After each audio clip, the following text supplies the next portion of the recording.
Big TV భక్తి సమాచారం WhatsApp ఛానల్లో జాయిన్ అవ్వండి. అన్ని విశేషాలు ఎప్పటికప్పుడు తెలుసుకోండి.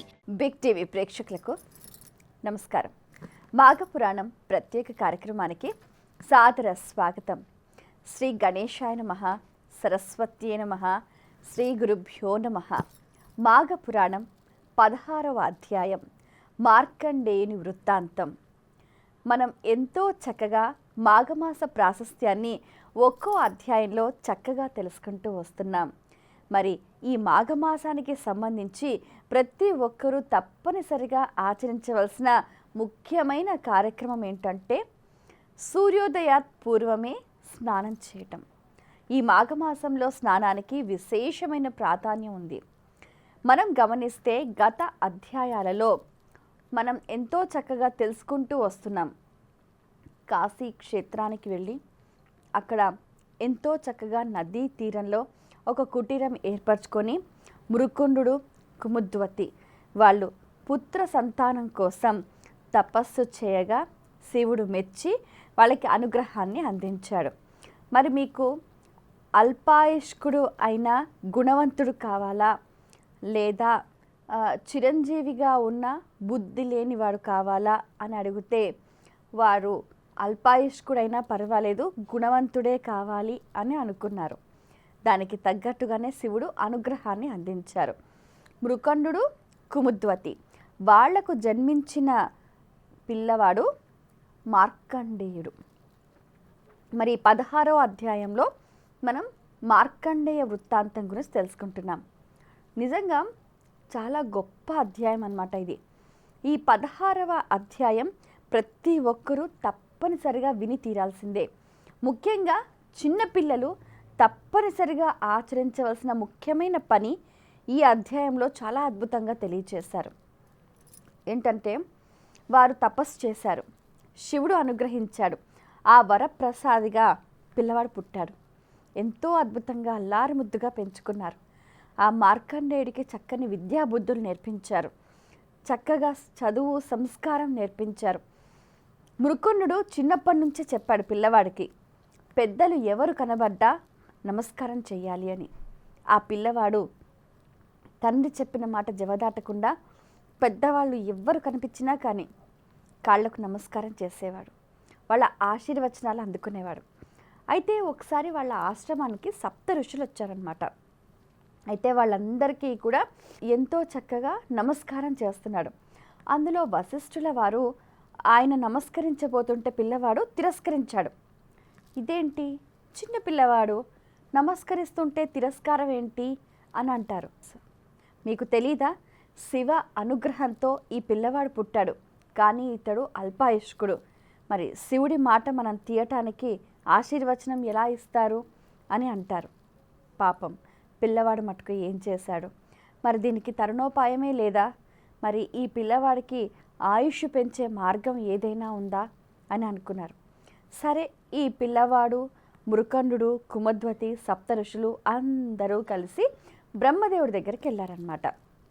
అక్కడ చక్కగా వీణాపాణి అయిన సరస్వతి ఎంతో మృదుమధురంగా, లావణ్యంగా, శ్రవణానుబంధంగా చక్కగా రాగాలు ఆలపిస్తుండగా బ్రహ్మదేవుడు సృష్టి రచన చేస్తూ ఉన్నాడు.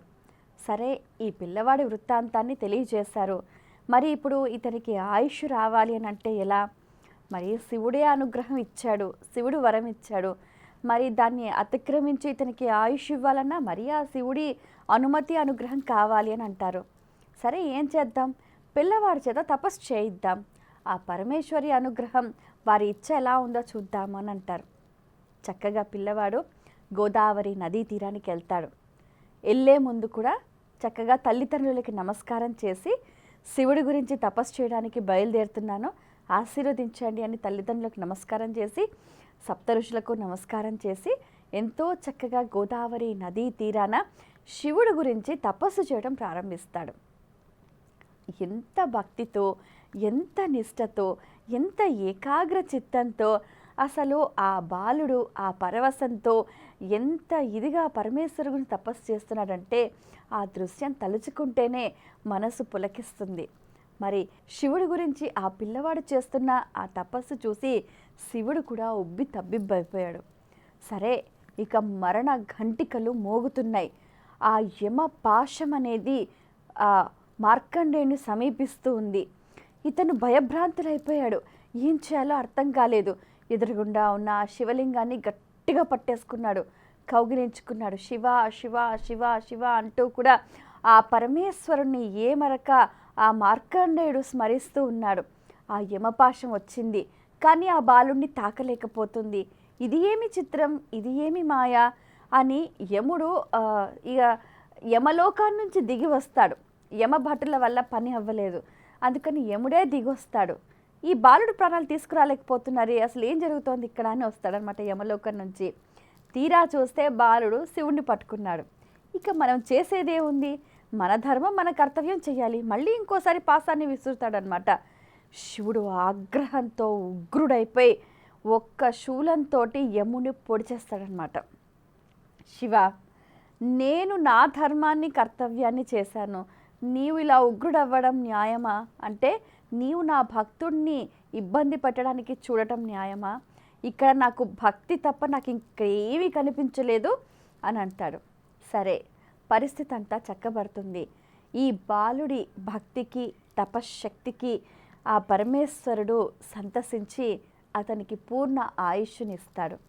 తర్వాత మరేంటి, ఇప్పుడు యముడు హతుడై పడి ఉన్నాడనమాట. మరి ఇప్పుడు మళ్ళీ పాపుల్ని శిక్షించాలి, అతని ధర్మం అతను నిర్వర్తించాలి.